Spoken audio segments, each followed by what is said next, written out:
Welcome to Work from the Inside Out, a podcast that highlights real-life stories, practical strategies, and best practices for transitioning your career from unhappiness and dissatisfaction to fulfillment, meaning, and joy. Now here is your host, career and executive coach, Tammy Guler-Loeb. Today's guest, Pam Garramone, found that the very smallest changes can make the biggest difference, and that you can truly become happier. Thousands of stressed out and overburdened youth and adults have learned that feeling happier is simple when you know and practice happiness habits. A former elementary school teacher, Pam became the executive director of Greater Boston PFLAG. Parents, families, and friends of lesbian, gay, bisexual, transgender, questioning, and queer people for 16 years. Pam now teaches positive psychology, the science of happiness, to middle and high school students, teachers, and to community and corporate groups. She is a positive psychology life coach and founder of Thrive Now Boston, a happiness incubator.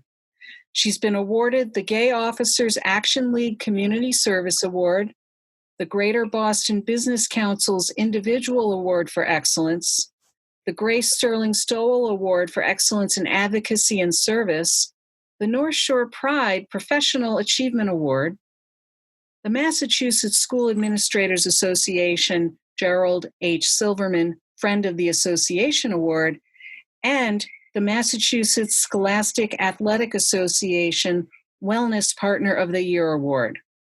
When Pam realized that she wasn't all that happy, she decided to study how to be happier with Dr. Tal Ben-Shahar, a former Harvard University professor. Now she practices happiness habits and teaches them to others. Please join me in welcoming Pam Garramone. Hey, Pam. Hey, Tammy. How are you? I'm fantastic. Thank you so much for this opportunity. I am so excited to talk to you because you're all about happiness, and this podcast is all about helping people to see their way to a happier life, particularly at work. But I think we're looking to find ways for people to find their happiness regardless.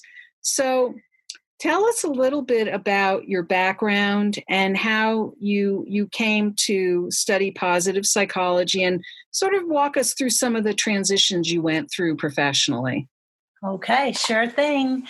Well, I mean, as a young child, I remember even being 8 years old in second grade, and I always wanted to be a teacher. I would have pretend classrooms in my bedroom and talk to pretend students. So from the time, a very, very young age, I always knew I wanted to be a teacher. And I went to college for education and became an elementary school teacher. I taught fourth and fifth grade. And I just kind of always felt a little restless, even though that was what I loved to do. I just couldn't really see myself doing the same thing for 25, 30 years and then retiring. I really respect and honor people who can do that, but I just couldn't do it. And I mean, at the same time, I was realizing that I was gay. And at the time, being a gay teacher wasn't really an option, an openly gay teacher anyway. And so I just realized I really couldn't stay in the teaching profession and figure out who I was and be open about it. Mm-hmm. So I resigned from teaching. I moved to Aspen, Colorado. I did the ski season there, really just trying to find out who I was and what these feelings inside of me were. And, after the ski season, I thought, how can I make a lot of money in a short period of time? So I went into corporate America. And when I was sitting in a cubicle, this guy next to me asked me if I wanted to run the Safe Schools program for Greater Boston PFLAG, which I had never heard of before. I wasn't openly gay at the time. I was still hiding who I was. And I just kind of said, well, what is that? And he knew I was a teacher, so running the Safe Schools program made sense to him. And I interviewed for that job. And the next thing I knew, 16 years later, I jokingly say I was a professional homosexual. I got paid to be gay all that time. And, and really, it was never my dream to be an activist, but it was the perfect thing for me because I was able to come out to learn to be myself and find out that people accepted me and loved me just the way I was, which was incredibly healing and a phenomenal thing. And, after 16 years, I was just really ready to follow my dream from a very young age. In high school, I always wanted to be positive psychology speaker, motivational speaker. And so I was like, you know what? I'm just going to go out and explore this and see if I can make it work. Well, it does sound like your early desire to be a teacher really kind of was a constant thread through everything that you've done for the most part. I don't know what you were doing in corporate per se, but it sounds like it was definitely, working with PFLAG and the schools and then becoming the director. There's a tremendous amount of teaching going on. And I know that's what you're still doing now. So I think one thing that I think just is remarkable about this is that you were listening to, your inner voice somewhere along the way. You call it restlessness, I can't do the same thing. But I think it sounds like you were seeking, your most authentic self. And that included activities that involve teaching. And I think, when people say, oh, I want to be a teacher, they automatically think of somebody who's teaching elementary school or high school. And in fact, teachers come in many forms, right? Yeah, super. Yeah, really insightful. I mean, at PFLAG, I was in the schools. So basically, we were talking with students and teachers at school assemblies and faculty trainings, how to make schools safe and welcoming and inclusive of LGBTQ people. So that was all definitely teaching, and it was a passion, and I loved it. And then 16 years is a good long tenure. And had you already been studying positive psychology when you were at PFLAG, or did that come after you left? No, it was during my last few years at PFLAG when I took the course with the Whole Being Institute out of Kripalu, which Tal Ben-Shahar, who was the Harvard professor who taught the most popular class at Harvard, How to Be Happier, he ended up leaving Harvard because he became famous for that, and then opened the Whole Being Institute out of Kripalu, where I got to study with him for almost a year and learn that there are actually things you can do to become happier. So when my last few years at PFLAG, I definitely wasn't happy. Yeah. And I was just like really mostly bored with doing that. 16 years. I was just kind of tired of being gay 24/7 at work and outside of work. And it took a lot of my time. Yeah. And I did not have work-life balance ever working with PFLAG because it was just I was the only full-time staff. So it took a lot. I was working 12, 14-hour days, 7 days a week. And it just came to a point where I wanted to try something new. And the last few years at PFLAG was when I took the positive psychology course and the life coaching course and started easing myself out of that. Mm-hmm. So it sounds like this was a somewhat gradual transition from, your long tenure as the director of PFLAG to then deciding, were you thinking about going out on your own with the positive psychology initially, or was it something that kind of evolved? I knew I didn't want to be at PFLAG anymore. Mm-hmm. And I really didn't know what would my life would look like if I was in Pam PFLAG. I mean, I just knew I had to leave. Mm-hmm. I didn't have a clear vision of what it was going to look like not being there, but I just knew I had to do something different. Yeah. And so, I mean, it was this winter that was like everybody was snowed in, and because I left in November, and then we had the worst winter ever where everybody was snowed in, and so it was kind of a good time to sort of huddle in and think about what was going to be next. But I also had just had a very bad breakup, relationship breakup, and it was a tough time, and Yeah. I didn't really know what to do. So I looked at places to move to and just to get away, and I found a place in Hawaii, a Uh-huh. yoga retreat center, where I got to spend 9 weeks there, just kind of figuring out what the next move was going to be and meeting incredible people, finding my voice and who I was outside of PFLAG.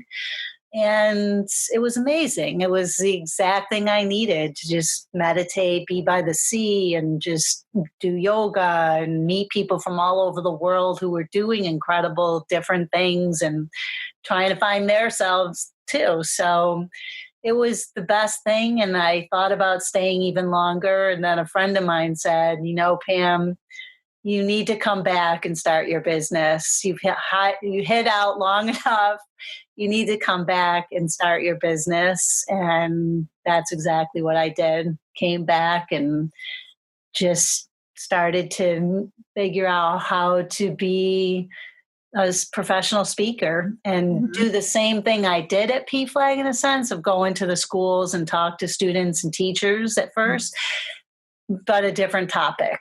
Right. Now topic is how to be happier. And so it wasn't a dramatic shift really, because I had already had contacts in the schools, and that's how I was able to start speaking again, but a different topic. Mm-hmm. Wow. So it sounds like in some respects, the shifts that you made, they sound somewhat dramatic in some ways. Just, the soul searching, the self searching. At the same time, you were able to return to Boston and pick up some of those same relationships, but kind of wearing a somewhat different hat. And I'm curious. So that was, what was that, about 2 or 4? I don't know how long ago that was. That was about 4 years ago. Okay. Three or four. I don't even know anymore. 3 or 4 years ago. Yeah. And I know that you've moved your business forward, that you continue to speak, but you're also developing some other projects right now. Yeah, I originally I mainly just spoke in the schools for students and teachers. In the past year, I've done more corporate speaking, which has been great, and also community organizations. So I've been in the business community. I've been in assisted living, healthcare workers, and so I love the diversity of all the different groups I've spoken to, from elementary school age and to people in their 80s and 90s.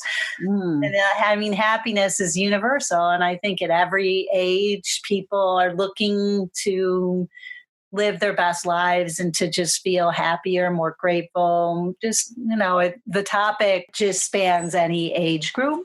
So that's been fun. And I have my life coaching, my clients who are working to make their lives the best they can be.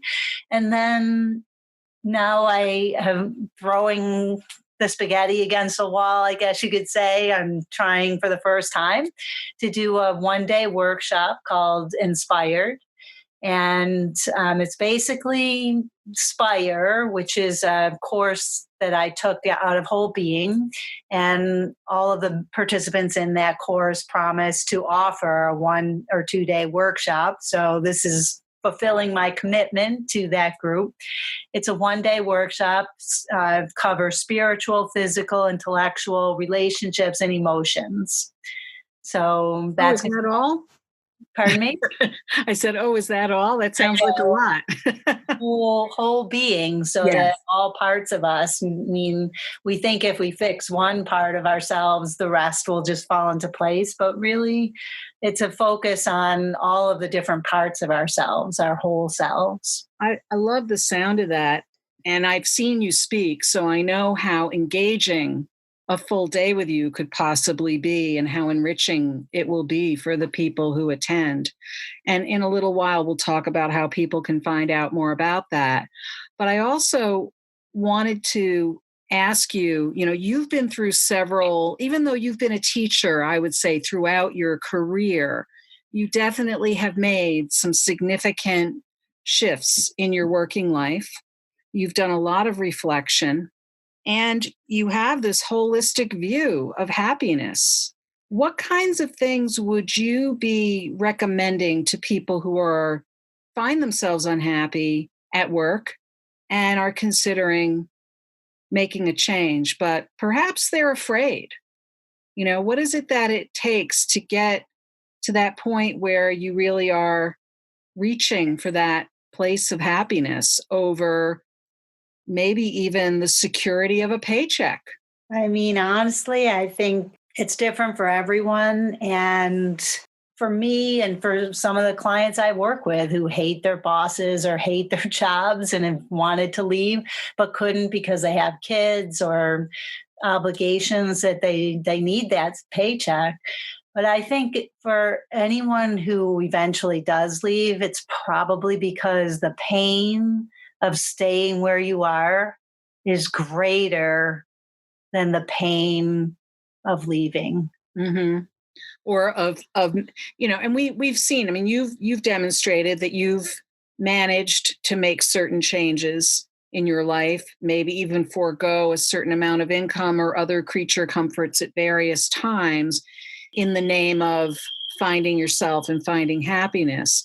What do you think are some of the key? I'm not saying the keys like, that where does your magic wand come in here, but as much as what are some of the keys that people should be thinking about if they're contemplating a change, or perhaps think that a change isn't possible, yet there may be some things they can even do before they, take a big leap? I think staying connected to people Mm-hmm.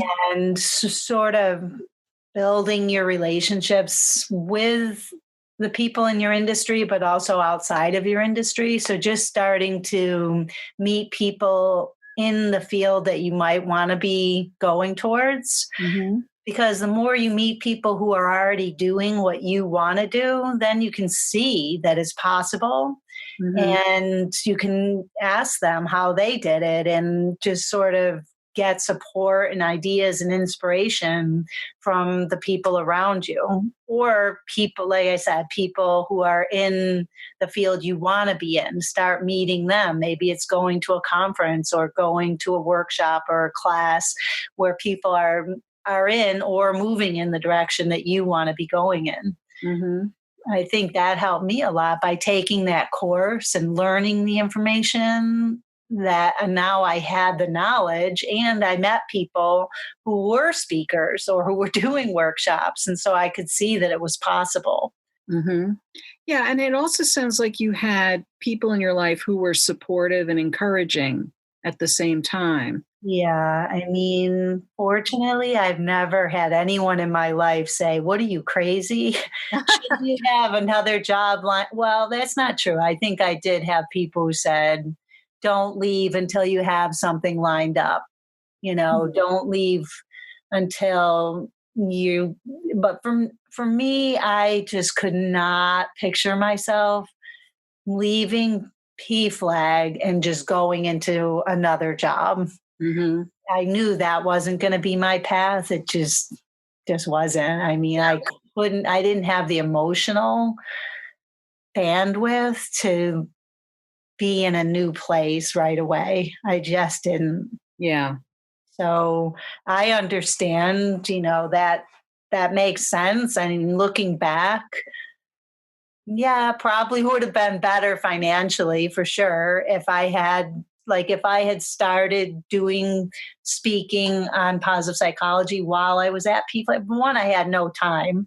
Yeah. And two, I just didn't have the emotional bandwidth to do it. For me, I had to make a clean cut. Yeah. End this, take some time for myself, and then do the next thing with 110% of who I am. Yeah. So you made some very, clear decisions about what you needed to do at the time, and you were willing to manage however you needed to manage in the meantime, it Right. sounds like. And of course, that's not for everyone. But at Right. the same time, you work with a lot of different people who are looking to find a happier place and yet might be feeling stuck at the same time. Are there little habits or practices out of positive psychology that you think are helpful to people as they're beginning to consider what their options are? I think the main thing is a lot of times, and I did this in my last years at PFLAG, is we have an opinion about something, the way things are being done where we work, the people we work with, or whatever. And we have our story, and then we look for evidence that we're right. And we Mm. make ourselves miserable because we're like, oh, see, look, they did that again, or this happened. And this, with clients I work with, they hate their boss, and they just every day they go in and look for evidence why they should be hated, Mm. and then they wonder why they're miserable. And Yeah. so one thing is to really change the way you view the situation. Mm. So, in other words, like, yeah, your boss might be rub you the wrong way or whatever, but to sort of think, what's on their plate? What are they dealing with? Why are they this way? And is there a way that I can be more understanding or more compassionate towards Mm. them and myself? Mhm. Where I'm not looking for the reasons why I should leave, the reasons why this person is annoying or whatever. Right, right. Instead, just kind of try to see things from the other side. Like maybe this person that hates the job too, or maybe this person has something horrible that's happening in their home life, or just trying to be more compassionate about the people around us. And I mean, I think the best thing is to sort of look for the good. Mm. It's basically the positive psychology principle is look for the good, and the good appreciates. The more we look for good things in the day, the more good things we see. Mhm. So if you're only looking for the reasons to not like where you are, you will find them. Mhm. And that's all you'll see. But if you start changing it to what's good about this, or what could be good about this, or what's something good that's happened, then it just makes you feel happier. Yeah. It's three good things at the end of the night, every night before you go to bed. You write down three good things that have happened in the last 24 hours. And it could be, you still have that person who is driving you crazy, but maybe there's another coworker who's kind and considerate and asked and bought lunch for you, to not overlook that good thing. And the more you start noticing the people who are supportive and loving and kind, or the good things, the more good things you see. And it just makes it easier to be in that job until it's the time for you to leave. Yeah, I think what you're pointing to is these are some good habits and ways to, as we call it in coaching, reframing your Yeah. thoughts, right? Yeah. And thinking about where is the glass half full rather than assuming it's always going to be half empty, or the proverbial, self-fulfilling prophecy, the more negative you are about everything, the more negative it'll be. And it's not about, I don't think what you're pointing to is to sugarcoat everything as if you're trying to delude yourself in anything. But at the same time, there is always another perspective. And it might help alleviate some of the stress that people might be feeling in a work situation they're not happy in. And that might actually even fuel their energy for making a change, Yeah. because they're not just feeling completely depleted all the time.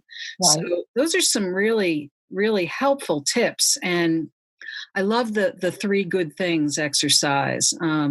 Best thing ever. And I Yeah. mean, when I wasn't happy, what I did at the end of my day, and which probably a lot of people do, is I ran through the day and thought about all the reasons I wasn't good enough and why everyone else was better than me. So I always Mm, compared myself to other people and was mm, always on the short end. Jeff's a mhm. better speaker than me. They like Tom more than they like me. Sue has a better house than me. Whatever it was, everyone else was always better than me. And I was on the short end. I always felt not good enough. And I would write down in a journal, actually, right before I went to bed, all the negative things during the day, which Wow. actually is the worst thing you can do.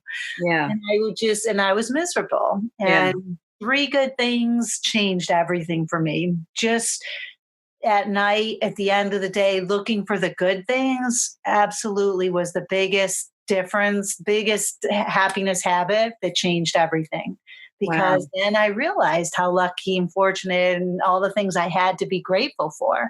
And I started looking for more good things. And I've been doing it for 5 years. Every night before I go to bed, I write down 3 good things. And it doesn't have to be 3. You have to write at least 3, but it could be sometimes it's 5, sometimes it's 7. Mm. Because once you start looking for good things, you're like, oh, yeah. And then this happened and that happened. And you're like, you could be up to 7 or 10 some days. And so it just really so simple, but incredibly powerful. Wow. I love the simplicity of it, and yet how powerful those small things like that can be, as we talked about earlier. And I certainly hope that on your 3 good things tonight, when you go to bed, that you will put on your list that you were on the Work from the Inside Out podcast. Absolutely. I'm honored to be here. It's my first time and I'm excited. I think Well, it's yeah. flattering and wonderful. Well, you're wonderful, and you're spreading really, we hear the word happiness and we think, oh, yeah, yeah, whatever. But actually, I think that the work that you're doing is probably saving people's lives. And I don't mean to sound dramatic, but I do think that there's something so vital. And even the word vital, it's about life. It's about making life as good as you can. Look, life is not an easy place to be in many ways. So and I know that you offer people some very tactical, practical kinds of things that they can do for themselves to be happier. It's not a huge mystery. You don't have to work super hard at it to make it happen. But if you're not thinking in that direction, or putting it in the right frame in your mind, it can feel like it's out of reach. Right. It's all about practicing it because we all know we should be grateful, but that's different. Or we might say, oh, I'm grateful, but that's different from practicing gratitude. We Yeah. all know that, oh, it feels good to make somebody else feel good. But when you step into your day with the intention of making somebody's day or making somebody else feel good, if you're miserable, that is the number one way to feel better, to Yeah. make somebody else's day. If Yeah. you're line buying someone else's coffee behind you, but not only just that, but actually like having a conversation with them. Just if you're at work and you're miserable or you're unhappy, look for ways to make somebody else happier and you Mm. will instantly feel happier. And it could be a simple compliment. I think we're all starving to feel valued and just to be complimented. I mean, Mm. I have been sharing the story in my talks because it's had such an impact on me. I was looking for a school to give a talk and I couldn't find the exact building. And I pulled over, and this guy was going into a church actually. And he didn't know where the school was, but he said, I'm so glad you stopped and asked me because that gives me the opportunity to tell you what beautiful eyes you have. Oh, wow. And I was blown away. I mean, I can't even remember the last time I got a compliment on my looks. Yeah. I'm getting older, so that doesn't happen very often. And I mean, that happened months ago, and I still I've been talking about it ever since, and I still feel great. Yeah. Just that one compliment, or, just somebody noticing something that you did and telling you, and just, wow, that was really funny. I love your sense of humor, or that took a lot of courage or a lot of effort, or whatever it is, just pointing out somebody's strengths or something that they did well will make their day, and they will live off that compliment for weeks or months. That also makes you feel good. So at work, if you're not happy, the more you can make other people smile, laugh, feel good, it'll make your day a lot better. Yeah. Wow. This is great advice and great things for us to be aware of that I think too often some of us know it already, but we forget. So I know I'm going to be happier today as a result of this conversation. No doubt about it.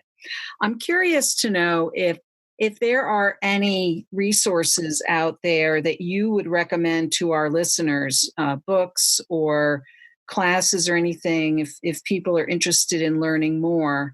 Is there anything in particular that you found helpful that might be helpful to our listeners?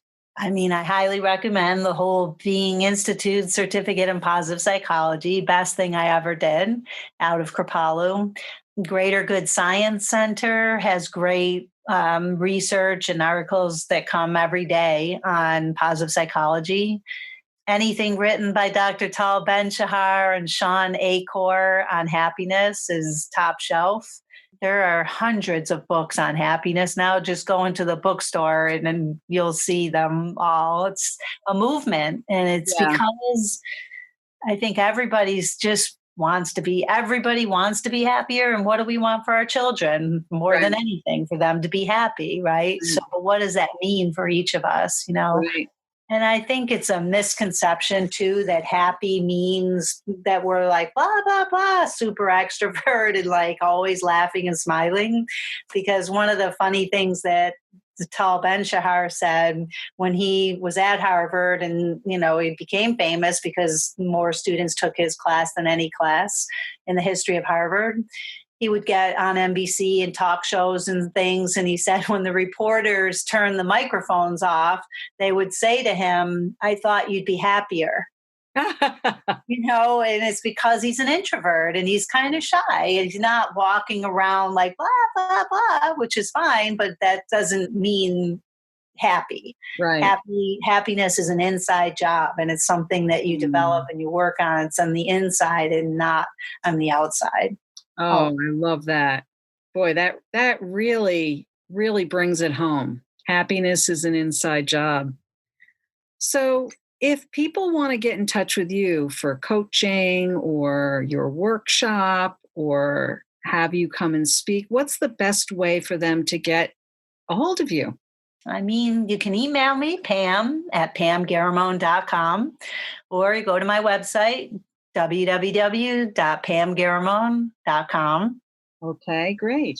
I'm on Instagram. If you want to follow me on Instagram. Yay. Are you on YouTube also? YouTube, yeah, that one I'm building up still. So if you go on there today, there won't be a lot. But if you go on in probably 2 or 3 weeks, there will be more videos. Oh, excellent. Wonderful. Well, Pam, thank you so much. I know my day is definitely going to be happier now as a result of this conversation. So I really appreciate you being here. And I hope to make your list tonight. Yes, you definitely will. I'm delighted to have had the opportunity to speak with you. Thank you so much. And this was super fun. You will definitely be in my 3 good things tonight. All right. Thanks, Pam. Thank you, Tammy. I hope you enjoyed my interview with Pam Garramone. It was so inspiring to learn about her personal and professional journey, along with her mission to teach the benefits of the psychology of happiness. What is your key takeaway from our conversation? Is there something you'll put into action this week that you'll benefit from for years to come? Share what resonated with you in the show notes at workfromtheinsideout.com. Look for episode 007. That's also where you'll find all the links and resources from today's podcast.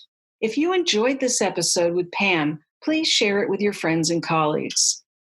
And don't forget to subscribe so you don't miss next week's show. Remember, subscribing is always free. Are you enjoying the podcast?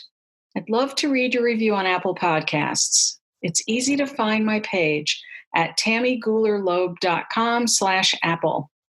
Thanks for listening. And remember, as Pam said, happiness is an inside job. It's never too late or too impossible to increase fulfillment and satisfaction in your work or other meaningful activities. Let me know how it's going for you. And who knows, maybe you'll be a guest on this podcast. Bye for now. Thank you for listening to the Work from the Inside Out podcast.